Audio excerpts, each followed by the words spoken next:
Good morning, students.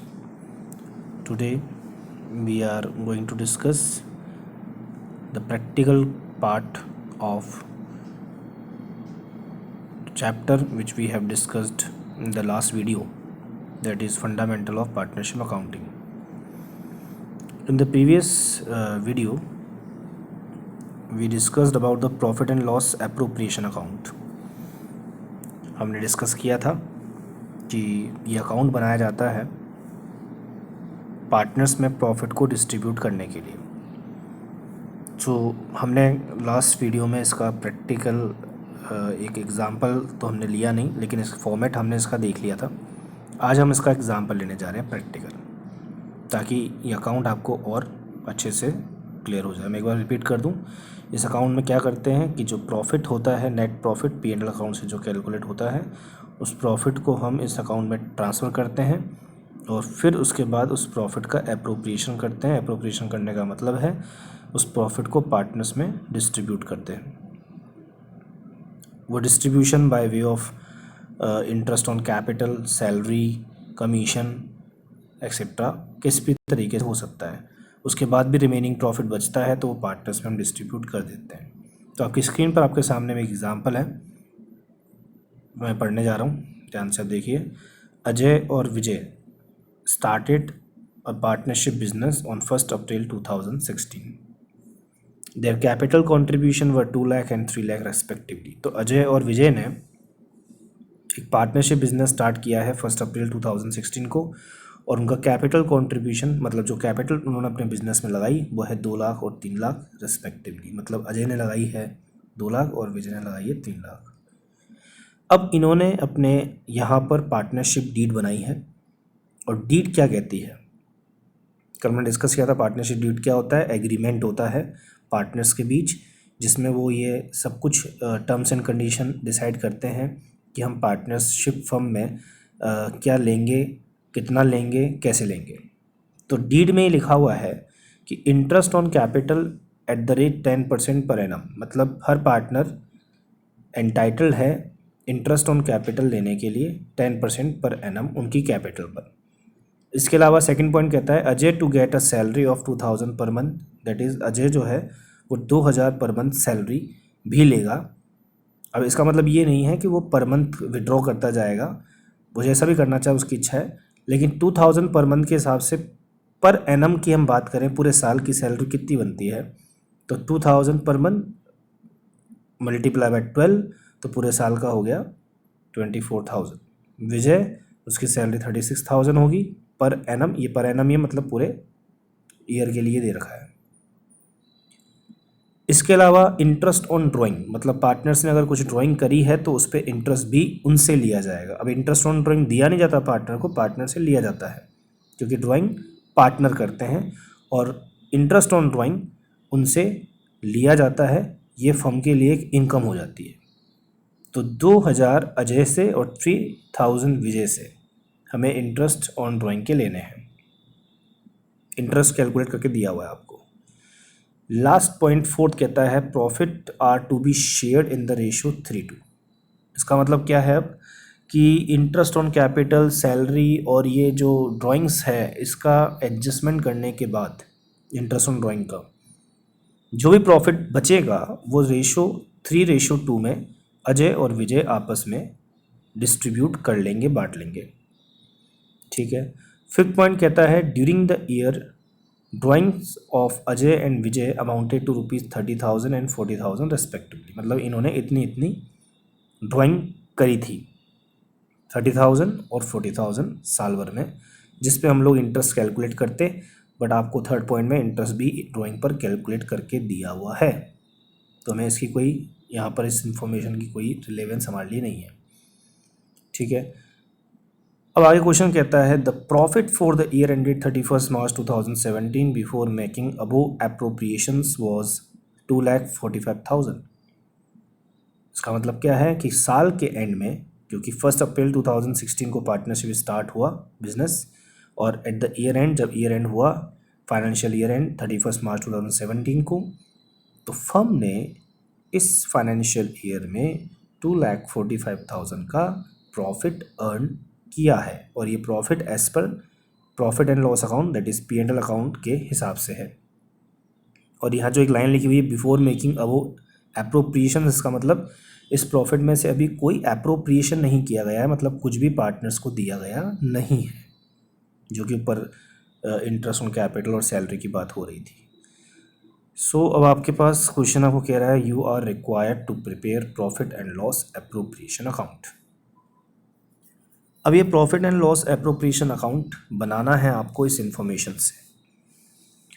तो कल मैंने आपको फॉर्मेट बताया था, फॉर्मेट के अकॉर्डिंग जो क्रेडिट साइड है profit and loss appropriation account की, इसमें हम लोग सबसे पहले तो जैसे हम 11 में थोड़ा अपने बेसिक पढ़ा है कि CR साइड क्रेडिट साइड जो है उसमें हम इनकम्स प्रॉफिट को ट्रांसफ़र करते हैं और डेबिट साइड में हम एक्सपेंसेस और लॉसेस को ट्रांसफ़र करते हैं। तो इसी तरह अभी आपको उनकी अकाउंटिंग एंट्री पे नहीं जाना है, एंट्रीज अभी हम बाद में डिस्कस करेंगे।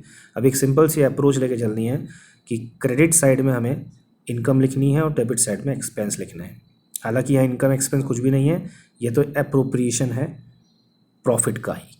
तो सिंपल सी बात अब ये है कि प्रॉफिट जिसका बैलेंस क्रेडिट होता है, अगर उसमें से आप कुछ पार्टनर्स को दोगे तो प्रॉफिट कम होगा तो डेबिट साइड लिखेंगे, और अगर प्रॉफिट बढ़ेगा तो वो क्रेडिट साइड लिखेंगे। इसलिए इंटरेस्ट ऑन ड्राइंग जो हम पार्टनर से लेंगे तो उस केस में तो हमारा प्रॉफिट इंक्रीज़ होगा, फर्म का और प्रॉफिट बढ़ेगा, तो वो तो क्रेडिट साइड में आएगा। जबकि जब हम इंटरेस्ट ऑन कैपिटल और सैलरी जब पार्टनर्स को देंगे तो यहाँ जब हम देंगे तो ये अपने प्रॉफिट में से ही देंगे, हमारा प्रॉफिट कम होगा, इसलिए इसको हम डेबिट साइड में लिखेंगे इस P&L एप्रोप्रिएशन अकाउंट की। तो करते हैं स्टार्ट इसका सॉल्यूशन भी आपके सामने है, आप देख रहे होंगे। इस सॉल्यूशन में अकाउंट बना रखा है profit and loss appropriation account for the year ended 31 मार्च 2000। यहाँ 16 गलत प्रिंट है, ये 17 आएगा क्योंकि ईयर एंड 17 पे बनेगा ये, ठीक है। इसके बाद सबसे पहले यहाँ लिखा गया क्रेडिट साइड में बाय प्रॉफिट बिफोर एडजस्टमेंट, इसकी जगह आप by profit and loss account ये भी लिख सकते हैं, वो सब करेक्ट माने जाएंगे। मतलब कुल मिलाकर हम लोग सबसे पहले 2,45,000 का जो प्रॉफिट था ऊपर क्वेश्चन में वो इस अकाउंट में ट्रांसफ़र कर रहे हैं। और ये प्रॉफिट कहाँ से आया है, ये वापस मैं रिपीट कर रहा हूँ, प्रॉफिट एंड लॉस अकाउंट से ही आया है। पहले ट्रेडिंग बना होगा, वहाँ से ग्रॉस प्रॉफिट निकला होगा, उसके बाद प्रॉफिट एंड लॉस अकाउंट बना होगा, उससे नेट प्रॉफिट निकला होगा। अब क्योंकि ये पार्टनरशिप फर्म है, यहाँ नेट प्रॉफिट किसी एक का नहीं है, ये नेट प्रॉफिट पार्टनर्स में डिस्ट्रीब्यूट होगा।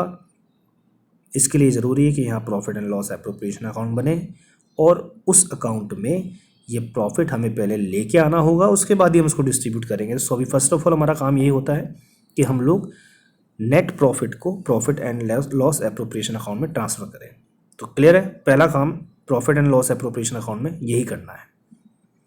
इसके बाद हम क्रेडिट साइड की बात करें तो क्रेडिट साइड में और मेनली क्या आता है, क्रेडिट साइड में हमारे पास आता है इंटरेस्ट ऑन ड्राइंग्स, क्योंकि ये भी एक फर्म की इनकम है और उससे फर्म का जो प्रॉफिट है वो इंक्रीज़ होगा, बढ़ेगा, तो उसे हम क्रेडिट साइड में रिकॉर्ड करेंगे।